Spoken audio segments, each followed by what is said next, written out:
Welcome to unsold mysteries. दोस्तों, हाल ही में Conjuring universe की 7वीं फिल्म एनाबेल कम्स होम अब रिलीज हो चुकी है और इस फिल्म को डायरेक्ट किया है गैरी डबरमैन ने। IMDb पर एनाबेल कम्स होम को 6.3 स्टार्स आउट ऑफ 10 पॉइंट्स मिले हैं एंड रोटन टमेटोज पे इस 64% फ्रेश। तो चलिए अब चलते हैं एनाबेल कम्स होम की एक्सप्लेनेशन की तरफ। एनाबेल मूवी के हादसों के बाद ये डॉल डेबी की माँ के पास आती है, जिसको उन्होंने एक स्टोर से खरीदा होता है। अब ये डॉल ये अपनी बेटी डेबी को दे देती है, क्योंकि डेबी को डॉल से काफी ज्यादा प्यार होता है। कुछ दिनों के बाद ये डॉल डेबी को काफी ज्यादा परेशान करने लगती है, क्योंकि ये डॉल डेबी को अपने काबू में करना चाहती थी। लेकिन इससे पहले ही वॉरेंस को वहां बुला लिया जाता है, जो कि आते हैं और इस डॉल को अपने साथ लेके जाते हैं। वॉरेंस का कहना था कि इस डॉल को किसी मीडियम की तरह यूज किया जा रहा था, ताकि ये डेबी को अपने काबू में कर पाए। खैर, वॉरेंस इस डॉल को अपने साथ अपने घर की तरफ निकल पड़ते हैं, पर रास्ते में हुए एक टनल के पास एक एक्सीडेंट की वजह से इनको वापस घूमकर किसी और रास्ते से जाना पड़ता है, जहां पर एक मेरेबेल कब्रिस्तान के पास ये रुकते हैं, जो कि वॉरेंस का एक फेमस केस का किस्सा है, जिसके बारे में भी मैंने एक वीडियो बनाई हुई है, जिसको मैंने आई बटन के ऊपर डाल रखा है, तो आप वहां जाके चेक कर सकते हैं। खैर, वॉरेंस की कार कब्रिस्तान के पास आते ही खराब हो जाती है और उसका फ्यूल भी खत्म हो जाता है। और यहाँ पे लॉरेंस को कुछ स्पिरिट्स दिखती है, जैसे एक्सीडेंट में हुई कोई मौत वाली लड़की और भी कई सारी आत्माएं, जो कि एड को एक ट्रक के नीचे आने के लिए धक्का दे देती है। ये सब एनाबेल डॉल का करा धरा था, क्योंकि ये बाकी सारी बुरी शक्तियों को अपनी तरफ आकर्षित करके ऐसे मीडियम की तरह काम करती है। खैर, ये किसी तरह एनाबेल डॉल को लेकर अपने म्यूजियम में पहुंचते हैं, जहां पर ये अपने बाकी केसेस से जुड़ी आर्टिफैक्ट्स रखते थे। यहाँ पर फादर की मदद से इस डॉल को ब्लेस करके इस कांच के बॉक्स के अंदर कंटेन कर दिया जाता है। शुरू में ये इस डॉल को एक चेयर पर रखना चाहते थे, लेकिन इस डॉल की शक्तियां इतनी ज्यादा थी, जिसको इस शीशे के बॉक्स के अंदर रखा गया, जिसको टर्निटी चर्च से लाया गया था। अब ये डॉल यहाँ पे अच्छी तरीके से कैद हो चुकी थी। अब 1 साल बाद वॉरेंस के बारे में काफी सारी चीजें अखबार में छपने लगती है कि वो फेक है और सिर्फ पैसों के लिए सब कुछ करते हैं, जिसका हर्जाना इनकी बेटी जूडी को भी चुकाना पड़ता है, क्योंकि स्कूल में उससे कोई भी बच्चा अच्छी तरीके से बात नहीं करता। खैर, अब वॉरेंस को एक दिन मॉर्निंग में ही एक नए केस के लिए जाना पड़ता है, तो वो एक स्टूडेंट मेरी एलन को ऐसे बेबी सिटर छोड़ के चले जाते हैं। अब मेरी का सबसे पहले काम था कि जूडी को स्कूल छोड़ के आना, और वो यही करती है। स्कूल में जूडी को एक मरे हुए प्रीस्ट की आत्मा नजर आती है, क्योंकि जूडी के पास भी सेम पावर थी जो लोरेन के पास थी। वो भी स्पिरिट्स को देखा और महसूस कर सकती थी। जूडी इस चीज को इग्नोर करती है और सभी बच्चे उसको चिढ़ाते हैं उसके पेरेंट्स की वजह से। मेनवाइल मेरी अपने फ्रेंड डेनियलिया के साथ सुपरमार्केट जाती है जूडी के बर्थडे पार्टी प्रिपरेशन के लिए, जैसे केक बैटर और कुछ कोल्ड ड्रिंक्स। ये सुपरमार्केट होता है बॉब के डैड का, और बॉब सीक्रेटली मेरी को पसंद करता है, और मेरी भी बॉब को पसंद किया करती थी। डेनियलिया बॉब को सीक्रेटली बता देती है कि वो बॉब को पसंद करती है, और डेनियलिया वॉरेंस से घर में जाने की भी जिद करती है। मेरी अब जूडी को स्कूल से पिक करती है, जहां फिर से जूडी को उस मरे हुए पुलिस की आत्मा दिखाई देती है, लेकिन वो फिर से इस बार इग्नोर करती है, क्योंकि सारे स्पिरिट्स बुरी नहीं होती और जूडी अभी मेरी से ज्यादा ओपन नहीं होती। खैर, अब ये घर पहुंच जाते हैं, जहाँ पे मेरी जूडी के लिए केक बना रही होती है, पर यहाँ डेनियलिया बिना बताए ही वॉरेंस के यहाँ बैक डोर से अंदर चली आती है। मेरी इस चीज को देखकर खुश नहीं होती, पर डेनियलिया जूडी के लिए रोलर स्केट्स गिफ्ट के तौर पर ले जाती है, ताकि जूडी को उसके वहां रुकने से कोई दिक्कत ना हो। अब ये जूडी को किसी तरह बेला फुसलाकर बाहर रोलर स्केटिंग के लिए भेज देती है, ताकि ये कुछ काम कर सके। बेसिकली डेनियलिया ने वॉरेंस के बारे में काफी कुछ सुन रखा था, और वो यहाँ पर अपने स्वर्गीय पिता, जिनको ये डार्लिंग डैड बोलती है, उनकी स्पिरिट से कांटेक्ट करने आई थी। डेनियलिया अब घर में बनाए म्यूजियम में जाने की कोशिश करती है, पर वो लॉक्ड होता है।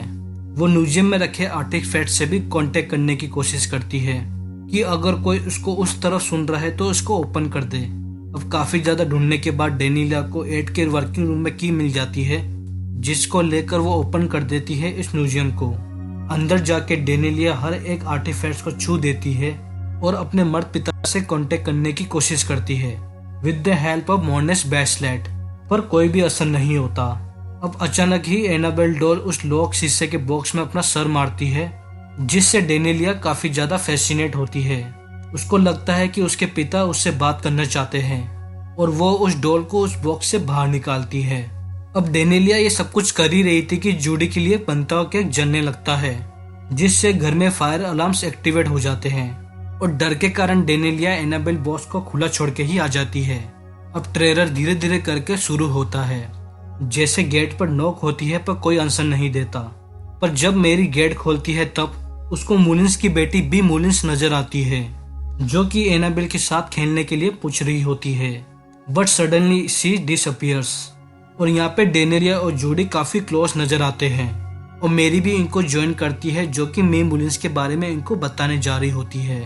पर तभी डेनेलिया को उससे घर में डार्लिंग डैड नजर आते हैं, जिसको देखकर वो घर में अंदर भागती है पर उसको कोई भी नहीं मिलता।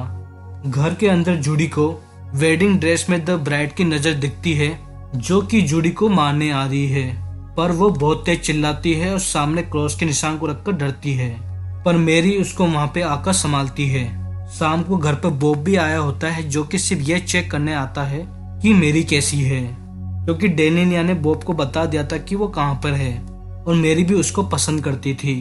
अब घर में ये टाइम पास करने के लिए ये लड़कियां फ्रीली मेली गेम खेलती है और वॉरेंस की फाइल पर स्नेक पिक भी करती है, जहां पर वॉरेंस के इन्वेस्टिगेट किए गए खूब सारे केसेस हमको देखने को मिलते हैं। जूडी को एनाबेल डॉल भी नजर आती है, जिससे वो काफी ज्यादा डरती है, क्योंकि वो जानती थी she is the worst spirits available in their house. खैर अब रात हो जाती है और जूडी को ऐसा लगता है कि एनाबेल डॉल सब कुछ कर रही है, लेकिन ऐसा नहीं था, क्योंकि वो उसके हैप्पी बर्थडे सेलिब्रेशन की तैयारी थी और ये सब बर्थडे केक खाते हैं और एंजॉय करते हैं। यहाँ पर बॉब घर पे नहीं गया था और वो मेरी को प्रपोज करने के लिए गिटार बजाता है और सब लोग नीचे आने के लिए उतरते हैं, लेकिन तभी ये धुंध वुल्फ में बदल जाता है और बॉब का पीछा करता है, पर बॉब किसी तरीके से छुप जाता है। पर नीचे आने पर बॉब इनको कहीं भी नहीं मिलता, तो मेरी और डेनेलिया एक दूसरे को बाय बोलते हैं और चले जाते हैं। जूडी रूम में सोने चले जाती है और मेरी किचन में कुछ काम कर रही होती है और डेनेलिया अपने घर के तरफ जा ही रही थी। उसको सीवननेस फील होती है और जेब में हाथ डालने से उसको याद आता है कि उसने म्यूजियम की चाबी रूम में रखी ही नहीं, और फिर से वो बैक डोर से उसी म्यूजियम की तरफ जाती है और इस बार उस म्यूजियम का दरवाजा खुद ही खुल जाता है, यानी किसी न किसी स्पिरिट ने डेनेलिया की बात सुन ली थी। यहाँ पे सिचुएशन ये थी कि जूडी को अटैक करती है एनाबेल, मेरी को डराता है फेरीमैन और उसके द्वारा कैद की गई स्पिरिट्स। बॉब पे अटैक करता है हेल हाउंड, यानी कि वही वुल्फ, और अंत में डेनेलिया जो म्यूजियम में बंद हो जाती है, वो फिर से मोर्लेंस ब्रेसलेट को इस्तेमाल करती है और वहां पर उसकी पिता की आत्मा उसको डराती है, जिस एक्सीडेंट के दौरान मैं मारा गया था वो तुम्हारी ही गलती थी। और डेनेलिया खुद को ही उस एक्सीडेंट का जिम्मेदार मानती थी, इसलिए वो यहाँ पे उस स्पिरिट से बात करने के लिए आई थी। खैर ये हम सभी जानते हैं कि ये उसके डैड नहीं थे। यहाँ पे म्यूजियम के अंदर एक मंकी टॉय और एक टेलीविजन डेनेलिया को परेशान करता है, जो कि फ्यूचर को प्रेडिक्ट कर सकता था। अब बॉब बाहर की तरफ चिकन के रहने की जगह छुपा हुआ था, जहां पर बुल्स की स्पिरिट उसको अभी तक ढूंढ रही थी। मेरी फेरीमैन से बचने के बाद जूडी को ही बचाने आती है और लोरेन को कॉल करती है और यहाँ पे सब कुछ एनाबेल के कंट्रोल में है। अब म्यूजियम के अंदर रखा हुआ फ्यूचर प्रेडिक्टिंग टीवी एक फ्यूचर की झलक दिखाता है डेनेलिया को कि वो एक फोन को अटेंड करेगी और उसके साथ काफी कुछ गलत होगा, लेकिन जैसे ही वो उस कॉल को उठाने वाली होती है तभी वहां पे मेरी और जूडी आते हैं और डेनेलिया को वहां से बाहर ले जाते हैं। पूरा घर इन स्पिरिट से भर गया था जिनको एनाबेल कंट्रोल करती है। मेरी को सांस की प्रॉब्लम थी, जिसके जरिए उसको दवा लेनी होती है और जिसके कारण से उसको स्ट्रोक आने लगा था। अब डेनेलिया भी जूडी के साथ जाती है वो पंप लेने के लिए, जो कि कार के बाहर था, लेकिन बाहर तो हेल राउंड यानी बुल्फ घूम रहा था। ये लोग घर में ट्रैप हो चुके थे, लेकिन फिर भी जूडी इनको बचाने जाती है, लेकिन इसी बीच डेनेलिया को द ब्राइट नाम की स्पिरिट काबू में कर लेती है। कार में पहुंचने के बाद कार अपने आप लॉक हो जाती है और वुल्फ जूडी पे अटैक करने लगता है, लेकिन जूडी को बचाता है बॉब। जूडी पंप लेके अंदर जाती है और बॉब फिर से छुप जाता है। पंप से दवाई लेके मेरी फिर से ठीक हो जाती है और अब इनके पास सिर्फ एक ही रास्ता था कि एनाबेल डॉल को ढूंढकर उनको वापस से उसी बॉक्स के अंदर रखना होगा, लेकिन इनको नहीं पता था कि डॉल आखिर है कहाँ पर। अब यहाँ पे वही प्रिस्ट की स्पिरिट दिखाई देती है जो जूडी को स्कूल में दिखाई गई थी। बेसिकली ये जूडी का एक गार्डियन था और वो इनको नीचे एक अंधेरी जगह पे ले जाता है, पर डेनेलिया ब्राइड के रूप में आ जाती है और वो मेरी को बुलाती है। पर जूडी को पता था कि वो डेनेलिया नहीं है और ये नीचे हॉलवे में जाते हैं, जहाँ पे नीचे हॉलवे में इनको समुराई आर्मर भी दिखता है। ये एक गेट पे पहुंच जाते हैं जहाँ पे एनाबेल डॉल थी। बस अब मेरी गेट के अंदर जाती है उस डॉल को लेने। अंदर जाकर एनाबेल डॉल, फेरी मैन और उसकी कैद की गई स्पिरिट्स उसको डराती है, पर किसी तरह वो डॉल को बाहर फेंक देती है, जिसको लेकर जूडी भागने के लिए तैयार होती है। लेकिन तभी फीली मिली गेम बोर्ड के अंदर से हाथ निकलते हैं जो कि जूडी को पकड़ लेते हैं। मेरी भी माँ पर थी और डेनिलिया भी रूम के अंदर एंटर करती है, जो कि फुल तरीके से ब्राइड के रूप में आ चुकी थी और सबको मारने की कोशिश करती है। लेकिन तभी एड लोरेन की झाड़ फूक की वीडियो को प्ले कर दिया जाता है प्रोजेक्टर में, जिससे डेनिलिया की अंदर की ब्राइड नष्ट हो जाती है। जूडी और मेरी एनाबेल डॉल को म्यूजियम के अंदर रखने ही वाले होते हैं, लेकिन तभी एनाबेल डॉल का एक्चुअल ईवल आके जूडी की स्पिरिट को एब्जॉर्ब करने लगता है और मेरी को भी समुराई आर्मर डराता है।